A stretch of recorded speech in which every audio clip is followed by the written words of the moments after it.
At 30 weeks, Kathy's water broke one evening, and we rushed to the emergency room, and 12 hours later we had a baby.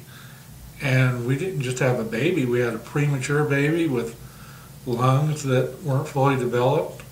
And then they tell us, we've got a couple of issues that you need to look at. And she showed us the hands and she showed us the feet. She brought us a Xerox copy of a 1960 book called Human Deformities. And it had 2 pages on Apert syndrome. And it was just a very bleak outlook. At first we thought, well, she might die. Once she made it past 24 hours, our love for her grew and grew and grew. At the same time, you go through a grieving process. You grieve for the child, the normal child that you thought you were going to have. You want to vomit, you want to shake, you want to scream, you want to cry, you want to ask why me, it's you want to take the pain away from your child. And the waiting is extremely hard, you're nervous. And we felt so alone, nobody understood. Your friends say they understand. They don't understand. No one understands what you go through unless you've actually been there. She even had her skull remodeled a couple times where they cut you from ear to ear, and they say they pull the face mask down. They take the skull off, set it on a table, and they break it up and they reposition it in different places to give her a more, what they call a normal looking head.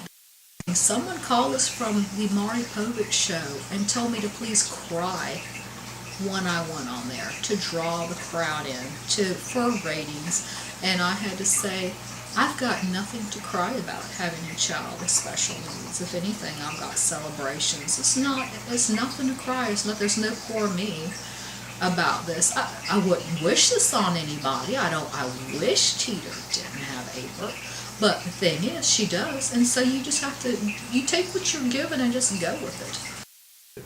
Teeter has a saying, that we don't use the N-word in our house, and the N-word for her is normal. She doesn't like to be normal. She doesn't want anything to do with normal. I don't like being normal. I think normal is pretty boring. She's a doll hoarder. She loves to collect dolls of all kinds, mainly the Barbie style dolls. Brian Evans, Misty Evans, who is married to this guy, and Michael Sears, who is married to Rebecca, who I got from California, from a friend, and Ray's married to Terry, and Ryan and Mulan just had a baby yesterday. They had a little boy with blonde hair and blue eyes. And he was so cute. They're like my traveling buddies, and they're really fun to play with, and they're really wonderful, and I love them a whole lot. They're kind of like my family. We're kind of like my family. We got a gay group and we got like a straight group. Of course, I have to help her. Like I said, we shower together. She can take her own showers, but a couple times a week I go in with her just to make sure she was really, really scrubbed herself well. And I feel like that's part of my usefulness, and for her to take care of her as a mom. That's part of my job, taking care of her on a daily basis. They seem to be wired a little different. That's not to say it's good or bad, it's just different. And I think some of the most unique people in history have had a little bit different wiring than the rest of us. Treat her just like you would treat any other kid. I love all my friends on Facebook.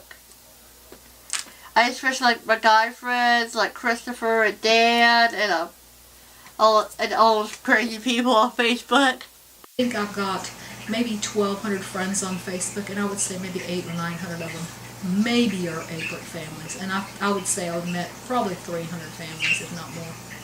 And as far as that being so rare for us to have met so many people, I think that's a great thing. Once you meet these other families, they're like us, and we have a great time together. And the one thing that bonds us is our children. We have the same type of children, and if we're going through something, we understand what the other person's going through. Ta-da! That's Teeter.